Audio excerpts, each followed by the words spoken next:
So when we say the anatomy of an HTTP request, what do we mean by that? So okay, this is the art of it itself, HTTP, the language of the backend speak. This is the art of what we do. This is the basic concept of what we do. This is like one of the most important things. So if you look at the first line of this right here, you see post, then you see some API users, then the HTTP. This is the most important line in this entire request, and it has three parts here, which is the method, the path, and the version, right? So we have the method, the path, and the version. The method is the post right here. So it's like what action will it take? So what does it do? We have different other methods like get, post, put, and delete. So this post is actually creating something, right? It's creating. This get is getting a data from the database, which we look for that in the slides to come. So, and we have the path. The path is like, which resource do you want me to act on? That's what the path does, and this is a path right here. Then the final part is the version of HTTP we are using. So like HTTP version 1.1, that's the version we are using. Now we now have the elder. So the elders here are the key value pair of the metadata. So we have the host, still the server, the domain you are targeting in that sense. Then you have the content type. The content type tells the format the body is in. Here now it's in JSON format. All right. Then we have the authorization, and this actually just carries the user token to authorize this user, to grant the user some permission. Then we have the asset. So this is what we are expecting back from the server also, which is application.json format in that sense. Then there are three black lines after that. Here now we have we have the body. This is the actual data payload.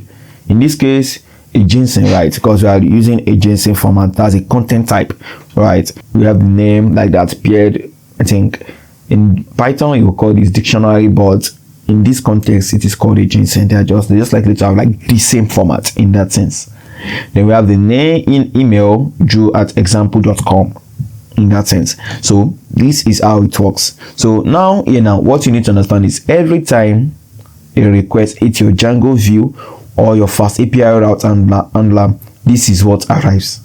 This is what arrives when a request comes to this port. So the framework unwrap this and give the Python object the clean payload.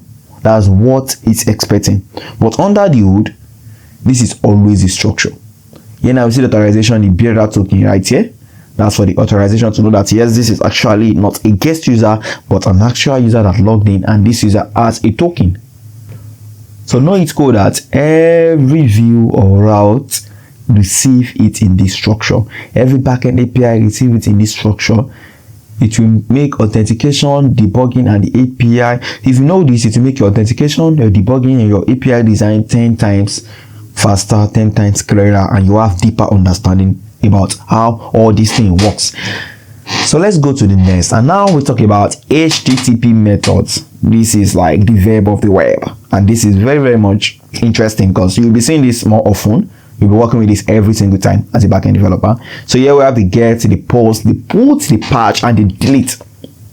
So the get, actually the purpose of the get is to retrieve a resource. So it never changes the data, it's only receiving a resource, right? And we see how we write it here. Get user 42 to get the details of user 42 in that sense. Then we have this 42 will be the ID of the user. Then we have post. So the post now creates a resource in that sense. When we say create a resource, so you're going to like, if you want to create a user, you use post, right? So you go to this endpoint, you use post, and you send in your payload like name and email to create an actual user. So you might want to add password to the payload in that sense. Then we have put. So this put now is going to replace an entire resource. That's what it does. So when you want to put for this user, now you have to put in all the details that is stored in the database for this particular user. So if you store your name, your email, your bio, so you have to edit everything, that part. But patch now is related to put, but instead of replacing the entire resource, it only updates a part of it, which means I can just decide that okay, I only want to update the email of this particular user. I don't want to deal with the bio section or the full name or the first name of this user. And we also have delete. So delete just removes from a resource. So delete now, this will delete the user 42, user with the ID of 42. Now, if you look at this last two columns, you will see save and idempotent. So these are the concepts that comes up in your interview or API design discussion constantly. So when we say save, so save make operation that does not change anything on the server, and it's only get that does not modify anything on the server. Delete will remove something from the server. Patch will update something. Post also do something. Post will add something to the server. Right. But the save method is this. It does not change anything on the server. But idempotent means something that you can call multiple times and the result is always the same. So your get, your put, your delete are idempotent, because if you delete something twice, it's still deleted. Post is not idempotent because if you post twice, you create two records in that sense. So save doesn't change data. Idempotent, same result if called multiple times. Both matter for API design and interviews. So, because you are designing FastAPI or Django REST framework endpoint or Node.js or Express, whatever framework you are using, these should determine which HTTP method you use for each action.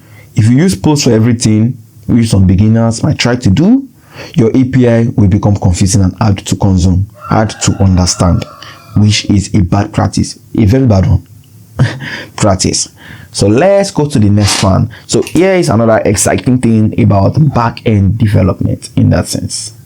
What are we saying today? We're talking about HTTP status code. So this is how the server replied.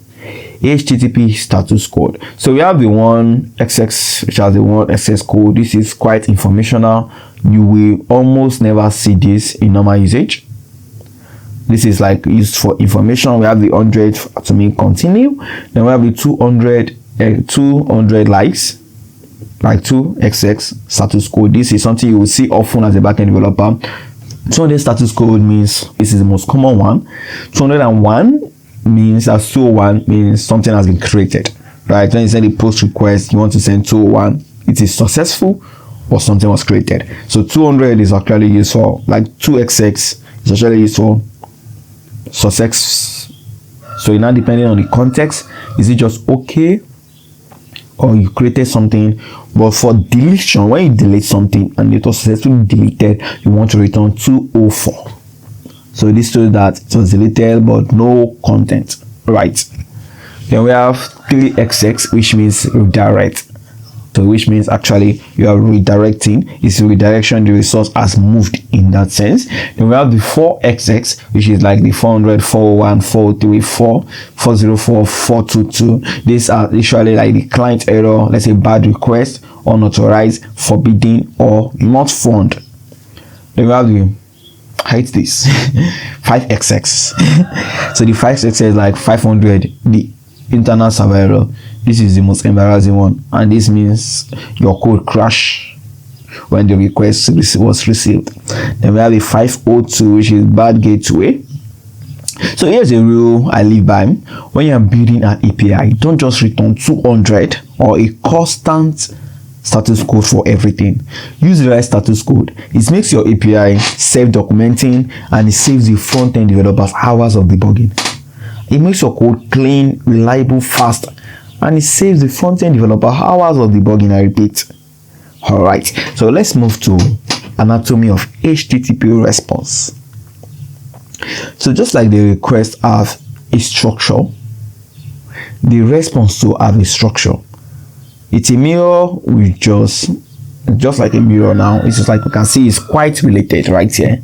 So the first line here now is the HTTP 1.1 200 created. So this is what you're seeing here now. The first part here is the version and the status code. This is like quite readable, right? This is the version of the HTTP and this is the status code, right? So 201 created, right? This is when you're trying to create a user, ID 42, Drew, and the date you are trying to create this user. So we have the content type here, which is the application/JSON format, and we also have like, okay, so the common response header, you look at this slide now, These are the ones you will see constantly. We have the content ID, authorization, the cache control, the set tokens, XID, okay, X request ID, and the core headers. These are the most likely you will see. So the content type now is like, what format is this body in? This is actually in JSON format. That's why we put application/JSON there, right? And we have the authorization. This is where your server send back a GW token after login. So this guy is the GWT token that you're going to use to authorize this user after login, which can be the bearer token or the GWT token, right? Then we have the cache control. This tells the client how long to store this response in that sense. Then we have set token. So this server wants to set a token now. So the server wants to send a token, plant a token in the browser, is going to be handled in this part of the header. Then you see a blank line before your next request. So we have the X request ID. This is a unique ID for debugging and logging itself. And we have the core header. This is a allowed cross origin request. So you see your front-end developer, if this is not added to your settings, they might not be able to access or get a response from your server in that sense. Then now you can see a blank line. Then after this blank line, you see the response body. This is the actual JSON application that is client requested for. So here is how you connect your backend code. Now in FastAPI now, you can write something like return JSON response, content data, the likes, right? So you are building exactly this structure. So you can just like return this in FastAPI, but when it's going to send it, it's going to be in this structure. So the framework serializes your Python dictionary into JSON, wrap it around with headers and a status line, send it across the TCP in that sense.